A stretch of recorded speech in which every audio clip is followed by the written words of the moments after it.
ಬಳಿಯಲೆ ಬಂಗಾರ ಇರುವಾಗ ಅದನ್ನು ನೋಡದೆ ಅಲೆಯುತ್ತಾ ದಿನ ಬಳಲಿದೆ, ಕಣ್ಣೀಗ ತೆರೆಯಿತು.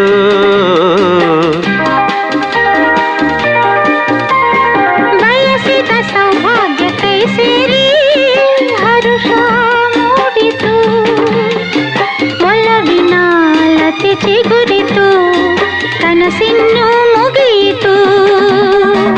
ಇನ್ನೆಂದು ನಿನ್ನನ್ನು ಚೆಲುವೆ ಬಿಡಲಾರೆನಾ.